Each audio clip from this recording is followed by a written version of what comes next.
the thought of having someone write a book about me seems awkward to me because I haven't done great things, but I've been there to see a lot of great things done. And so when I was talking to him and thinking of what's a polite way to get out of it, he said, I'm not going to do this unless I get a real publisher. And I thought, that's my out. There's not a chance in hell he'll find a publisher for a book about me.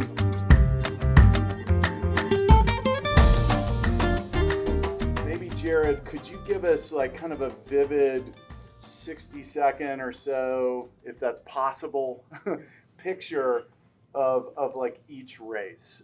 This is of the Barkley and of the backyards, just so we can sort of establish the world that we're in right now. Well, the Barkley obviously is this impossible thing. It's supposed to be 100 miles, 5 loops above Brushy Mountain Penitentiary in the Crab Orchard Mountains. You chase books in the woods. You pull the pages out that match your bib. You come back. The loops go this way, then they go that way. You're dealing with unpredictable weather. I think you all are very familiar with that. It's very different, and also it's very similar in some ways to the backyard in that both of them have a 1% finisher rate. And in the backyard, that 1% finisher rate is absolutely guaranteed. The backyard is a 4-mile loop that runners will do every hour, starting on the hour, and they keep going until everyone is either quit or collapsed. Usually there's a mix of both of those. The last runner standing wins. And it creates a lot of unusual dynamics as far as it becoming a team sport. The assist has to take that person. The assist, I mean the second best runner there for that backyard can only take that runner up to a certain point, and when they pull out, the winner can only do one more loop. So there's this dependency on each other, and it's become a format. It began in his backyard, and now it's in over 80 countries around the world. Countries like Brunei, Cambodia, Vietnam, Japan, Denmark, Sweden, the Netherlands have a huge. Don't forget Namibia. Namibia. The Namibians are they're fierce. Their backyards. And that's it. But he has a dozen other creations that are equally as interesting, and people often remind me about that. The Journey runs, the Vol State across Tennessee, and his HOTS, which is a secret race. You don't know the course until the night before. You get on a tour bus. Sometimes there's ferries. Sometimes there's conch shells. There's usually a lighting of a cigarette there too, if I'm not mistaken. But that's the general gist of it. Thank you. And Laz, kind of in your words, what makes the Barkley the Barkley? The runners who come there and run it.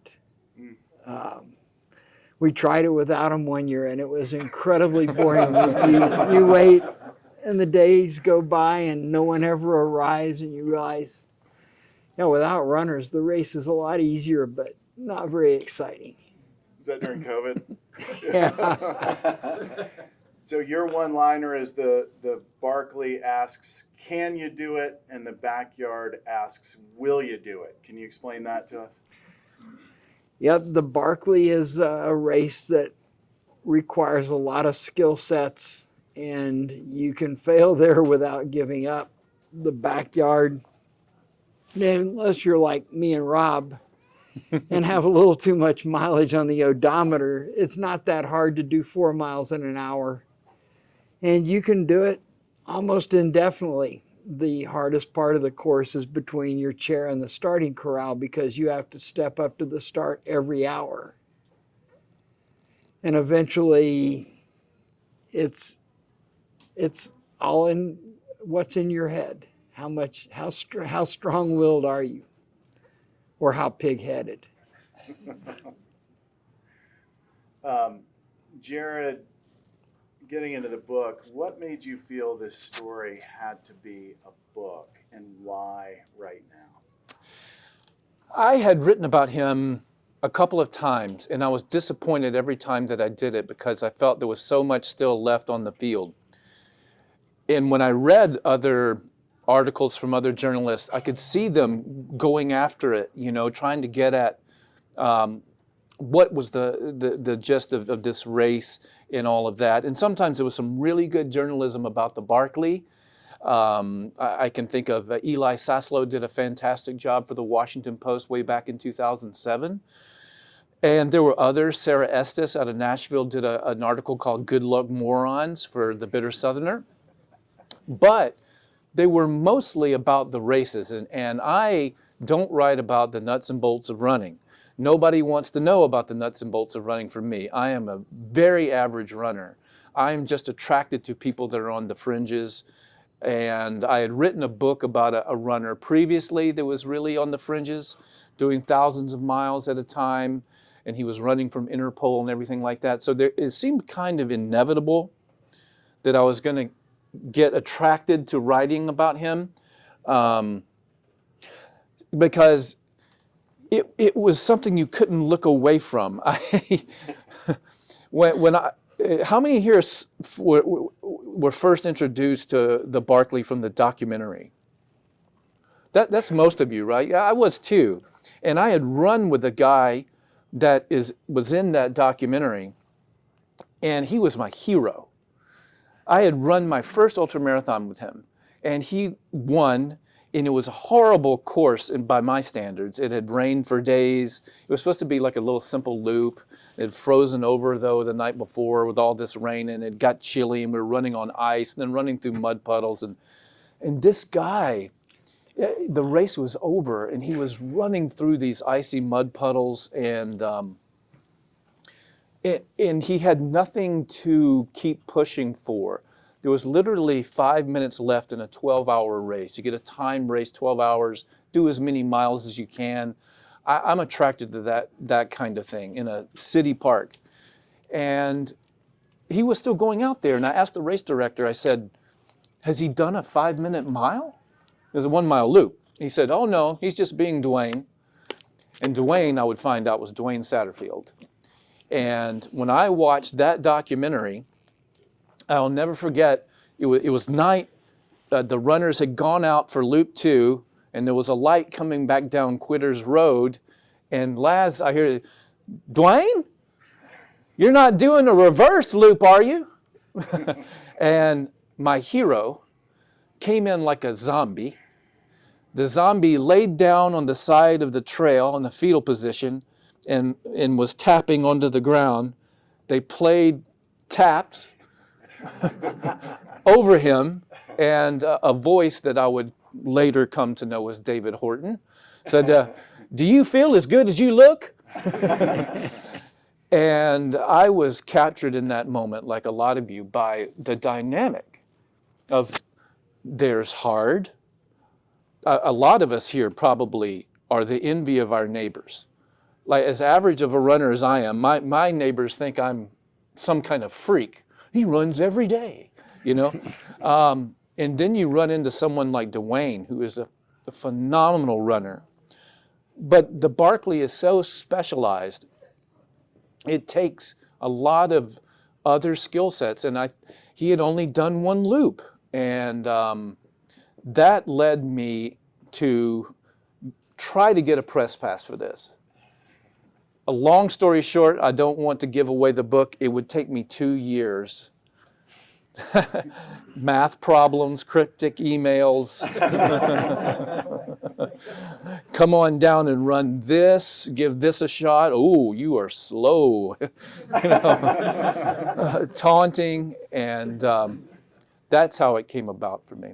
Yeah, it sounds like not only was the sort of the story sort of unfolding for you, but also the challenge of getting the story and putting up barriers in front of you sort of made you want it more.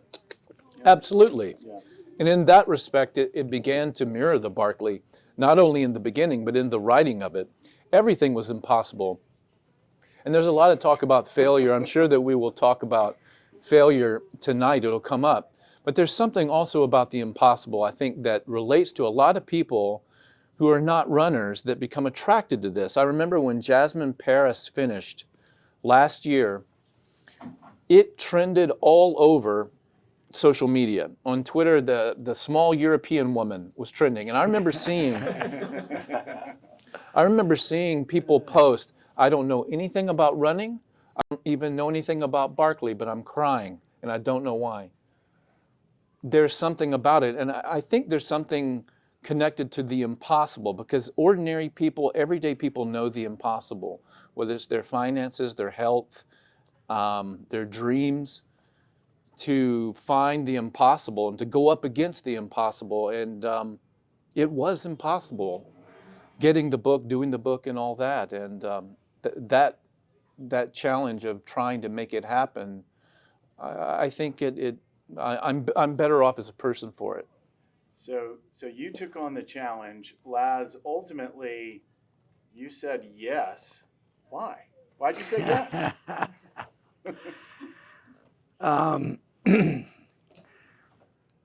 The thought of having someone write a book about me seems awkward to me, because I haven't done great things, but I've been there to see a lot of great things done.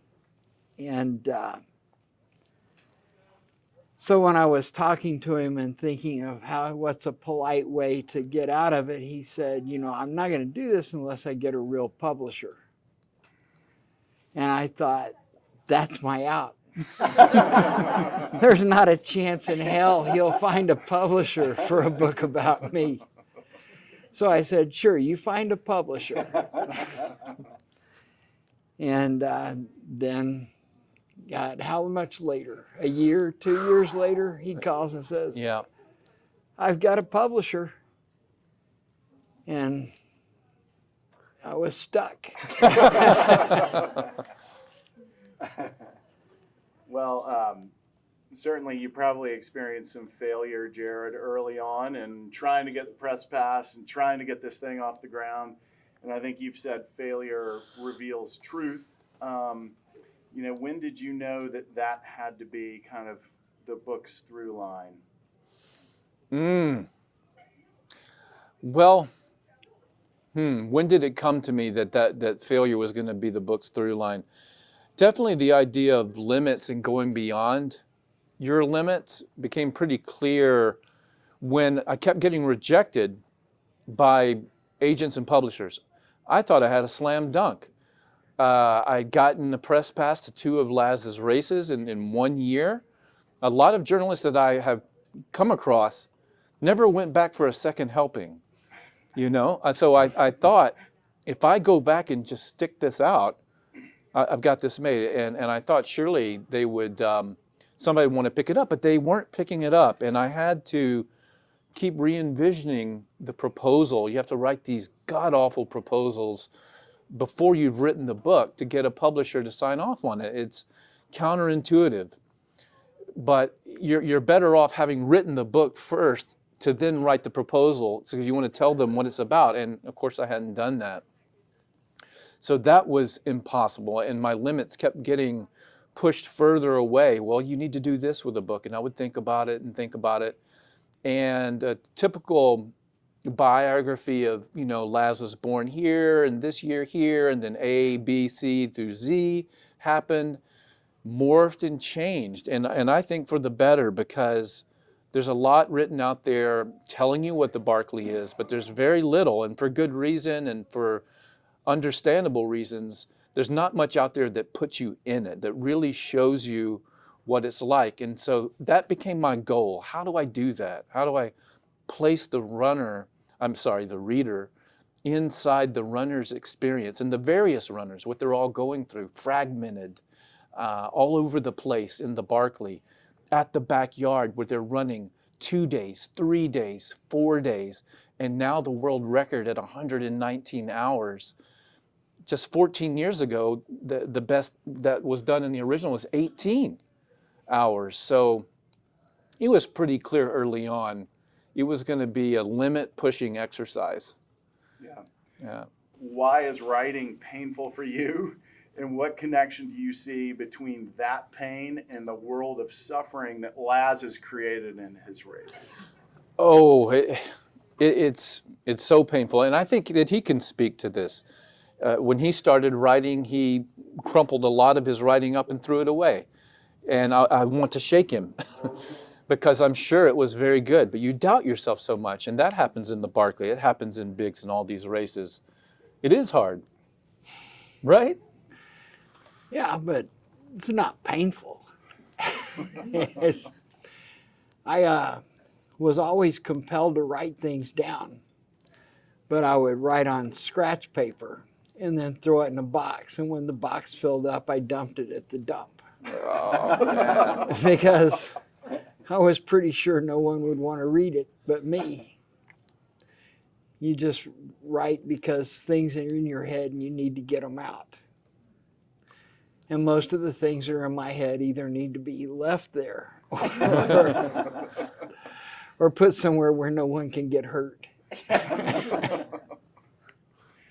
Well, Laz, one of the things that was wonderful about reading this book was all of the sort of the personal history of your life, which I've gotten in bits and pieces, rumors here, anecdotes there, sitting down at a greasy hamburger gas station restaurant with you, just listening.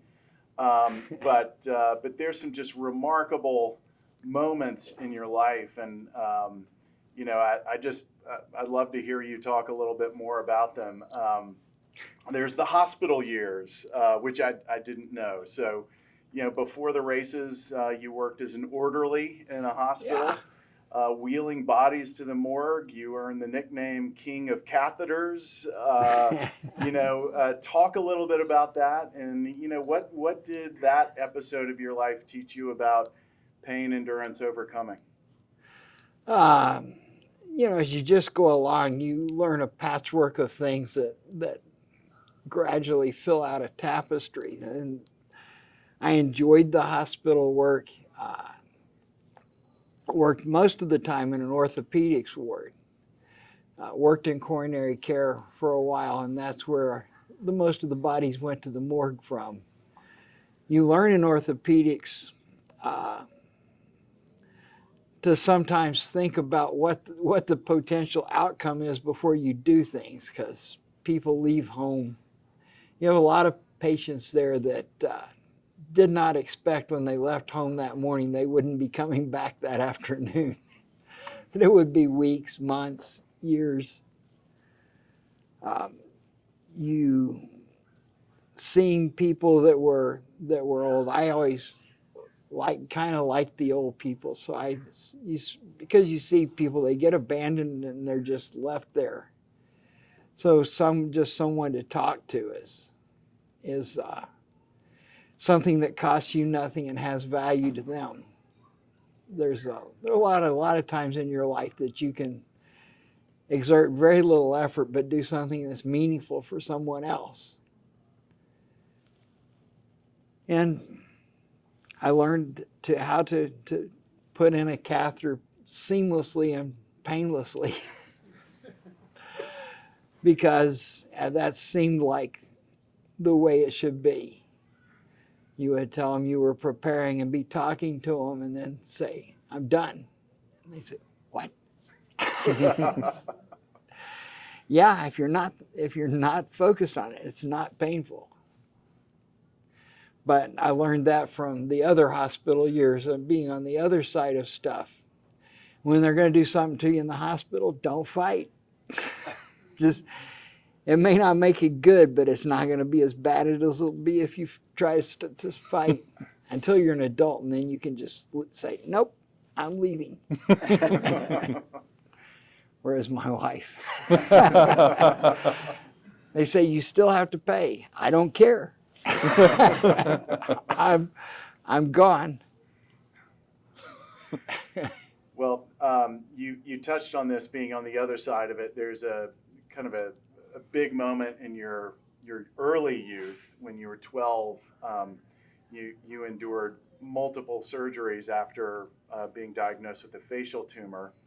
And you know, I know that took a long time for you, Jared, to discover from Laz, and Laz for you to share with Jared. But how did that experience at 12, which to me personally would be terrifying in the way that it was described in the book, how did that shape the way that you see suffering and resilience?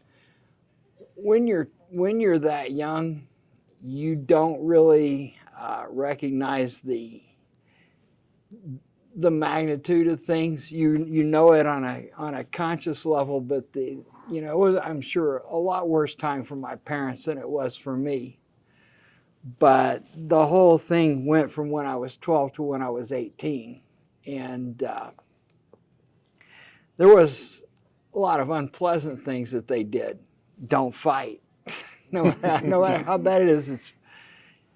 But I think it was the luckiest thing that ever happened to me, because I knew when I was 12 that I wasn't supposed to be 13. They gave me like a 1% chance. And at the end, I asked the doctor, I said, what was my 1% anyway? And he said, sometimes people just don't die. And so you don't really, it's not from merit, it's just luck. But you realize that every day is a bonus day. I didn't have to have today. I shouldn't have had today. Today is extra. And I know I've seen people later in life that they go through a cancer or some really bad thing like that, and it'll change them. But over time, they revert back to their base personality, their base. Well, that was my formative years.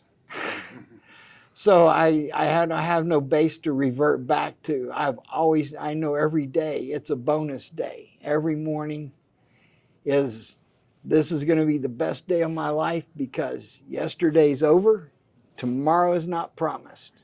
And if you don't make today good, you're just throwing it away. So I wouldn't want to go back and do it again, but it was the luckiest thing that ever happened to me. Wow. Thank you for sharing that. Hey, if everybody can get just a little bit of waking up in the morning and realizing, because we're all the same. Every day is a bonus day. 3 of my friends, and this happens to us more and more at this point in our life, died in their sleep this year. And I'm, on the one hand, you're so sad because they're not going to be there. 2 of them are regulars at the ARFTA that we see every year.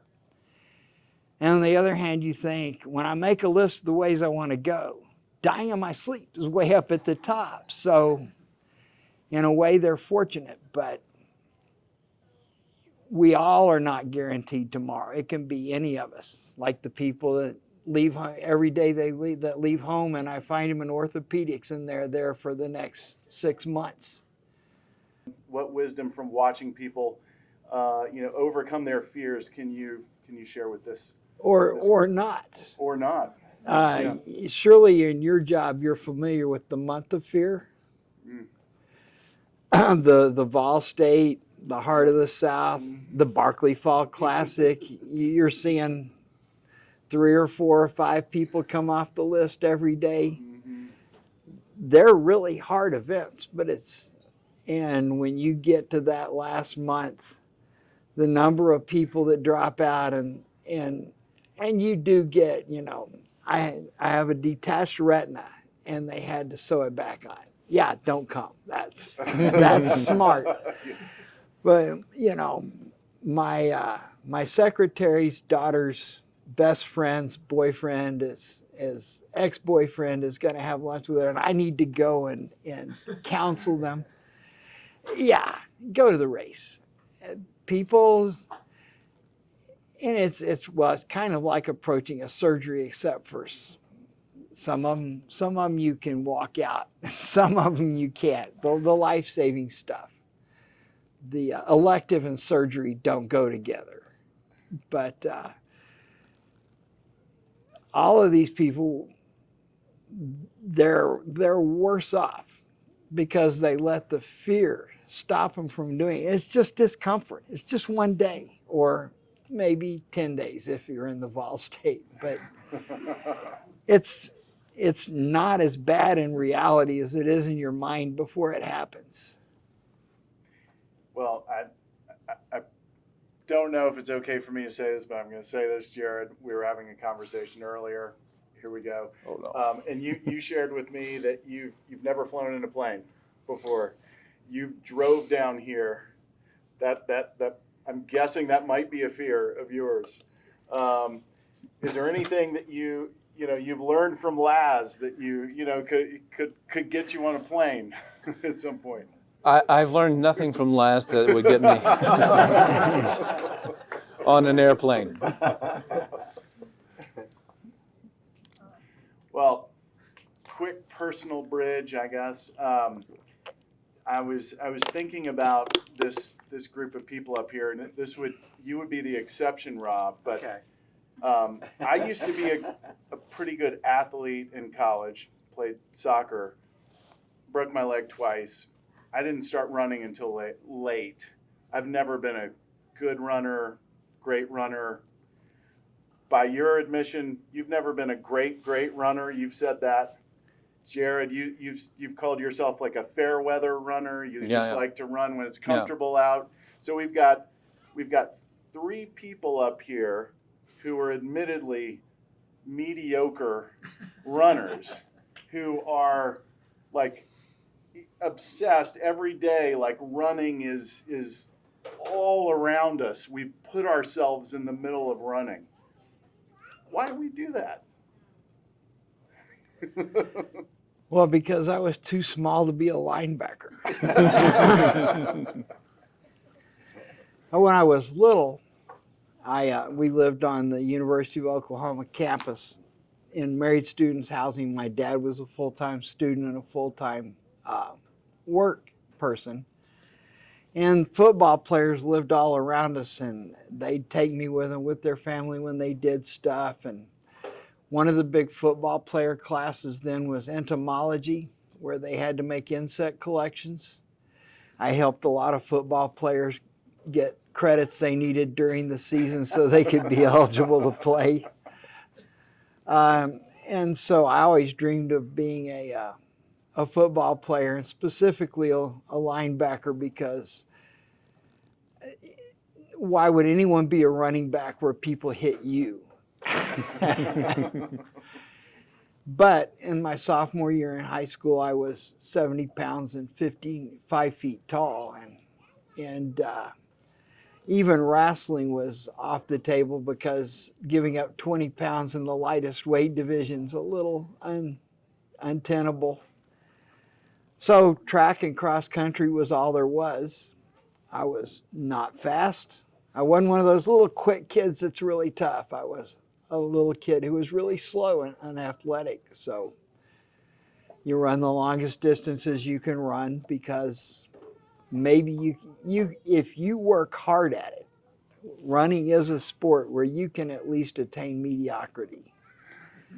With hard work and perseverance, you cannot, contrary to rumor, just because you want it bad enough, win an Olympic medal. But then I ran naturally road races after school, marathons as a natural step. Thought the ultramarathon people were crazy until I realized what my ceiling was in the marathon. But you think, well, I'll move up because I'm always in shape. I can endure a lot of punishment, and I have these attributes. Everyone else that moved up had the same attributes. So inside the pool in your sport, you never move. You're still struggling to get to the middle.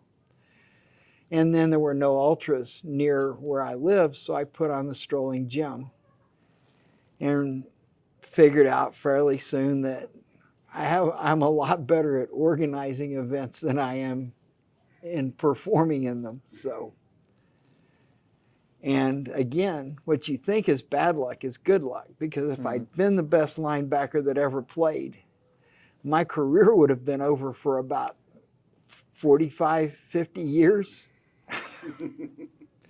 And I feel like I'm getting as much out of it now as I ever did. And I have the vicarious enjoyment of seeing all these other people find the greatness that's in them. Because everyone here has greatness in them. But it's not going to be easy to get it out. Yeah, it reminds me of I had this conversation a number of years ago with a war photographer, and he wasn't a warrior; he was a war photographer, and I asked, why do you keep going back? Is it the adrenaline? And he said, no.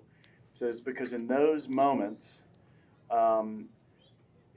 I can get quicker to who a person really is. There are these crucible moments, and somebody who seems very unassuming suddenly is revealed to be a hero, and someone who might have seemed very sort of in charge is revealed to be a coward.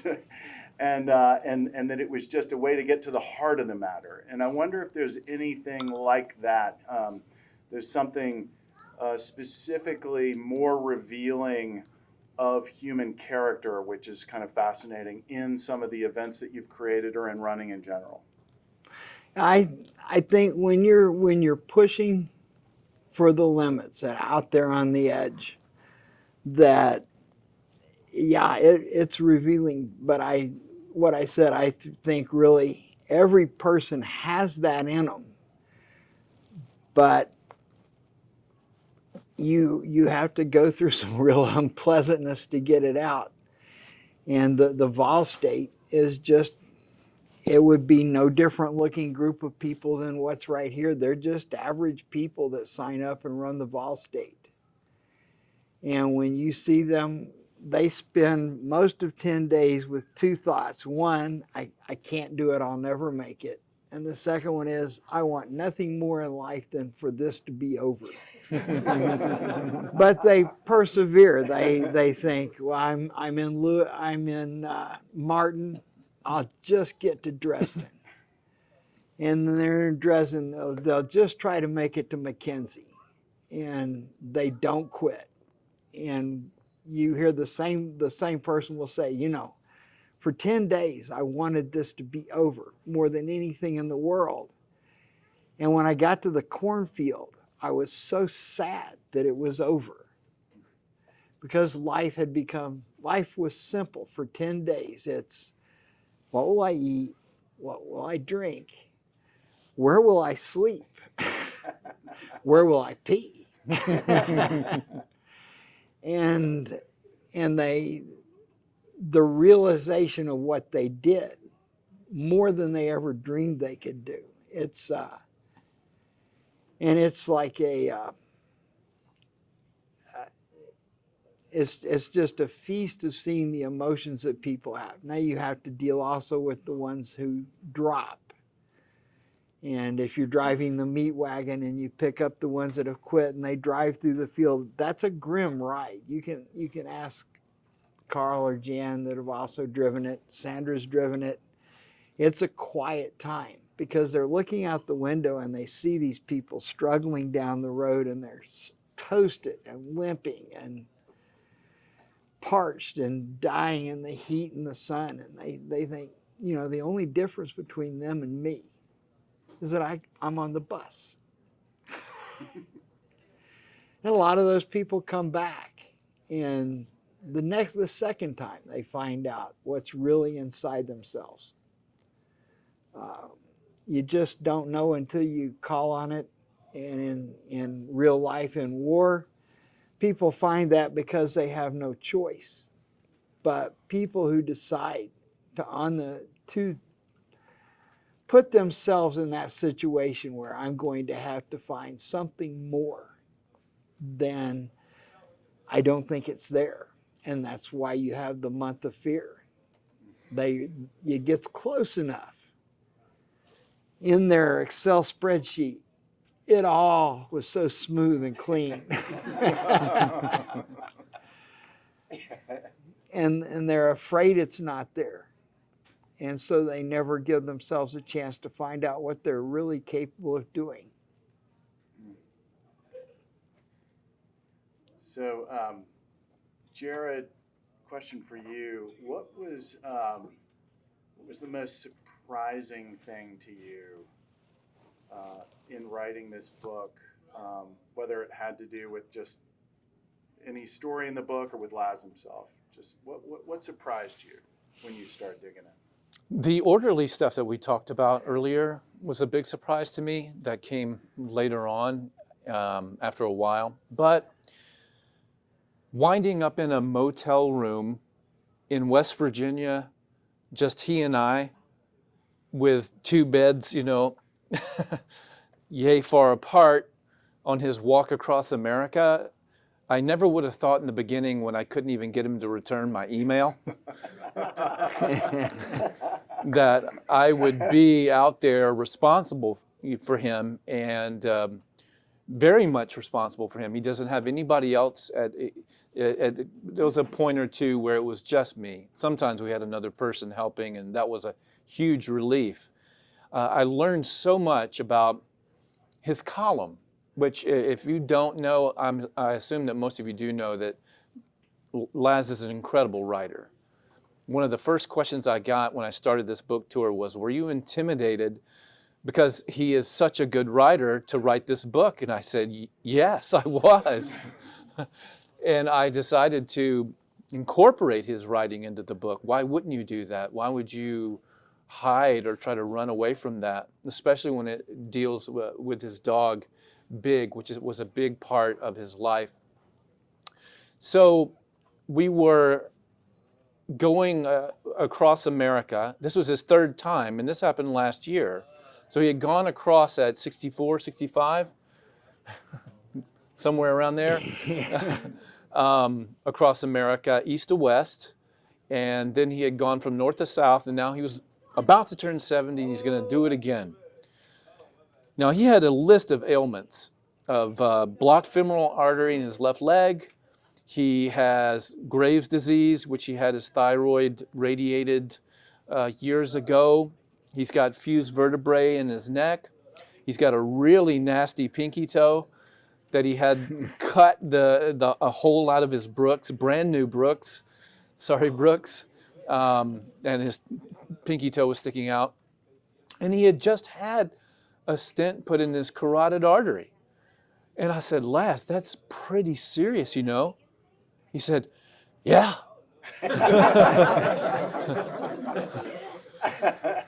But I've got two. And there came a day when, no, it was a morning, when he looked like death warmed over. And he was not going to go out that day. He was saying that. And he was moaning and groaning back and forth. He had done that all night in his sleep. I mean, he would fall asleep in an instant, but then he was making noise and stuff. The road was taking a big toll on him. But just to circle back for a quick millisecond, what I meant to say earlier about his writing was he has had this column forever called A View from the Open Road. And I really felt like I got it on these 10 days with him, that his view of the open road, there was endless curiosity. He was going through all of this pain, all of this struggle, but he was pushing himself, and nobody was making him do it. There was nothing on the other side either that wasn't internal. But this particular morning, when he was saying, I don't think I'm going to be able to go out today, I was at a loss for words. Rob, Jay, anybody here? I'll take suggestions. What the hell do you tell Lazarus Lake when he's talking about quitting? I didn't know, and so I waited it out. And he had another ailment, which was he had a pinched nerve in his back, and he needed to be in a straight back chair. Otherwise, he would risk having it pinch. And when he was sitting there, it pinched. And he went like this. His arms went out to the side, like that, exactly like that. And his eyes got really big. But the strangest thing happened at the same time.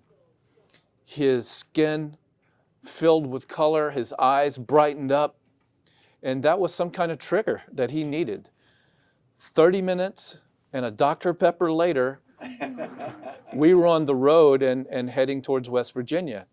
And halfway during that day after we got on the road, we took a left turn to go into West Virginia. And it just went like this. Oh, God. It was... The road sign, the next place, what was it called? High View. Yeah. The last thing you want to see on a road sign on the open road is that the next town is called High View. Yeah. And it was. It was. Our 8% grade. But I watched him then. Our normal stopping time was 5.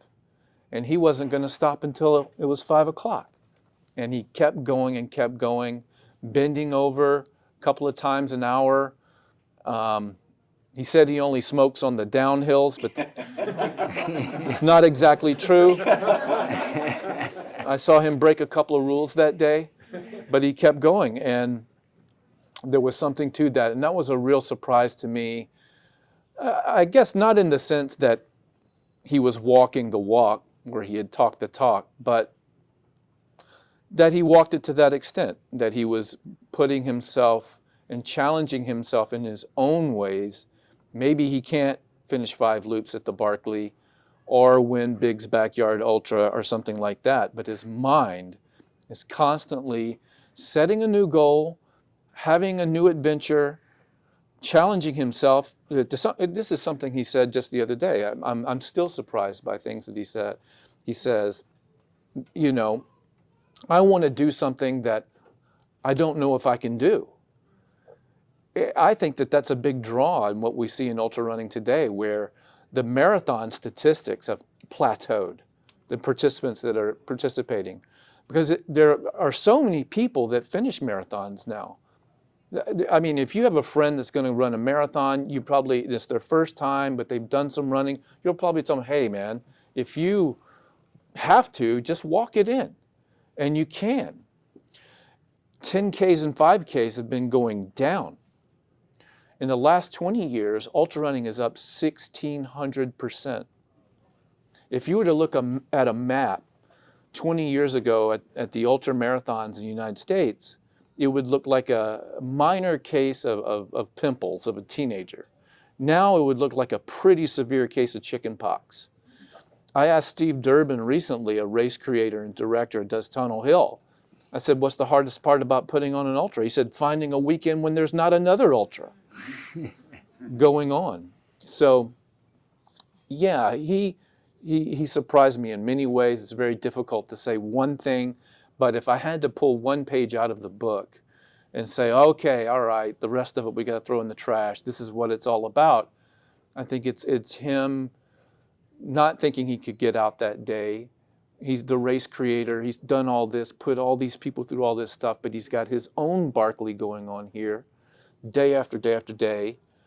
He reached a wall, hit a limit, looked like he wasn't going to be able to do it, and he was in pain. And somehow he came alive in that moment. I'm not suggesting that we need pain to have that. But there are a lot of things that can do that for you, that can stimulate you that way. But that's what it was for him that day, I felt, from my perspective. And he got up and he made it all the way to his parents' grave in Foyle, Oklahoma, then went to the Andy Payne statue, which was, I believe, 1,700 miles.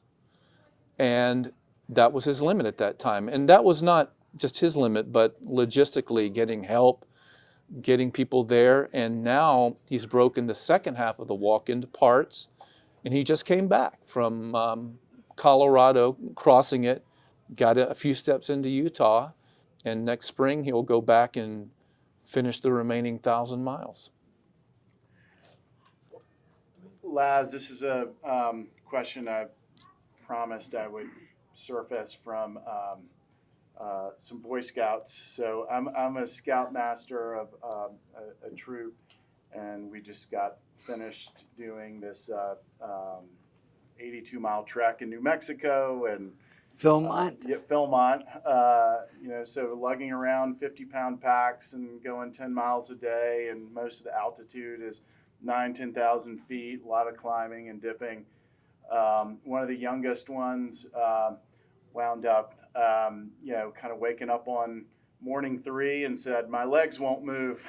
And we said, "Well, they won't move, or we just need to get them moving a little bit." And he wound up finishing it, but it's really about the Barkley. We do a lot of orienteering, and there's some orienteering in the Barkley, and I have some suspicions that there might be a little bit of inspiration, a little bit of something from your scouting life that might have filtered its way into that race or some other races. So I just wanted to ask you if scouting figured in. I was in Boy Scouts, and I was in a really good troop.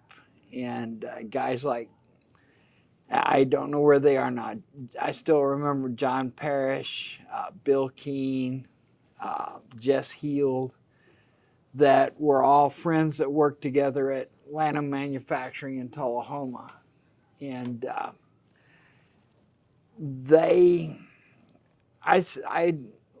was not an Eagle Scout. I was not into the advancement. What I liked was that every month they went on a backpacking trip.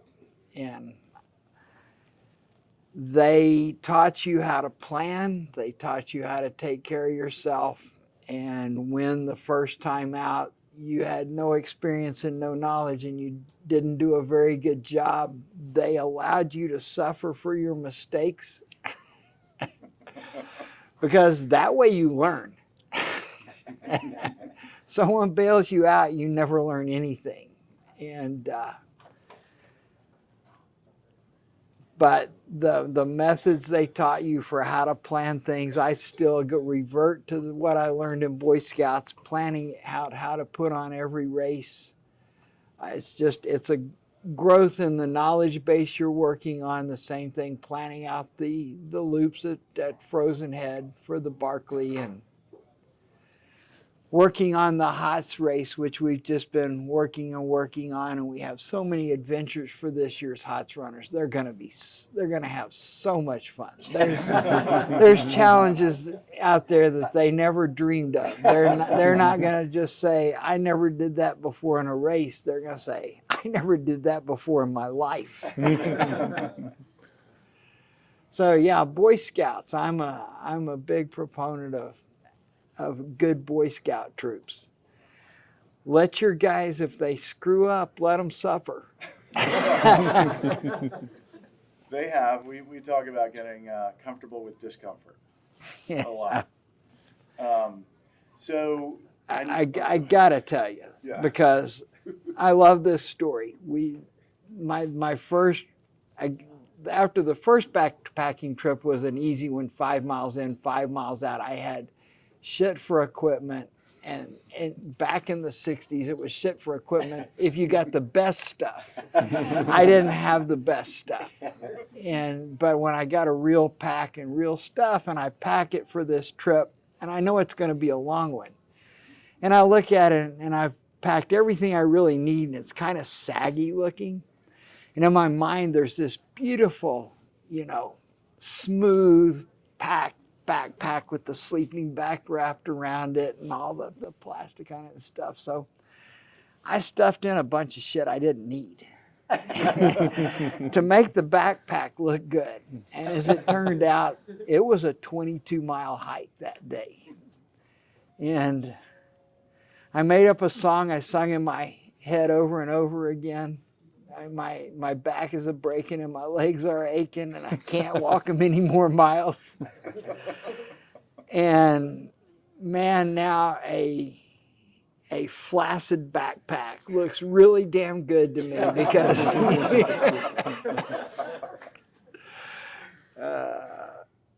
it's pointless and off the point, but it's a memory that'll be with me forever. And now with all of us. A flaccid backpack. Well, Laz, I guess more of a wrapping up question here. So I know you have begun to kind of hand the baton of the Barkley over to one of your kind of I would use a word, trusted apprentices, and there may be some others. So I guess it's like the gatekeeper of the yellow, the yellow gate. As you step back from that, what do you want to endure? The rules, the rituals, or the invitation to sort of attempt the unreasonable. What do you most want to endure? Well, things change because things always change. Barkley has changed a lot in, what has it been, 40 years? But Carl has been working into it over the last few years, and he's also working into doing the Vol State because he ran in them and the experiences he thought were valuable. Rather than just coming to the point where you die in your sleep and next year it's someone new and it's a big, we've been transitioning a little, and also got to the point where I couldn't put the books out anymore. So, and Carl is the right person for the job. He had picked up some bad habits at home from his parents, empathy and compassion, but we've worked on those weaknesses and faults, and I think we've pretty well exterminated them. Now he'll make suggestions and you go, ooh, I don't know if we can do that. Yeah, probably so.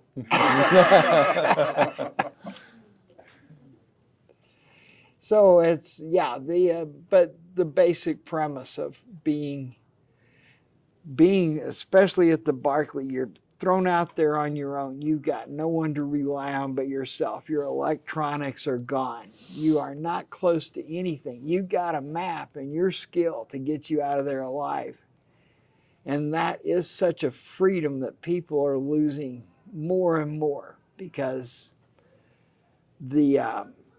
thank God we're grandfathered in where we're not. No one yet has said you have to put a tracker on them because we had the Belgian Carl Saba, and he was talking about doing the Barkley because people say, well, the tracker, you set it where they can't read where they are, so it won't have any effect. He said, I came to a place where I had to decide to go here or do this or do that, and he thought, if I was in a regular race with a tracker, I'd do this because if it turns out bad, I know someone will come, they'll know where I am and they'll come find me. And he said, but I don't have a tracker.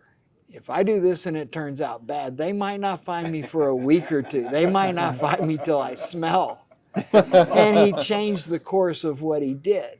And so I think it goes back to my very first journey runs when I would stupidly not even carry ID. There were no cell phones. There was no electronics. You put some money in your pocket and you went.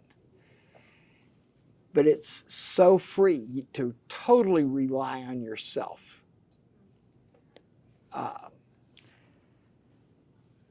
And for people to have that experience, even if they don't finish the Barkley, you notice they want to come back. Even if they know they'll never finish, they want to come back because you are so free when everything relies on your own skill, your own mind, your own physical abilities, your preparation. I agree.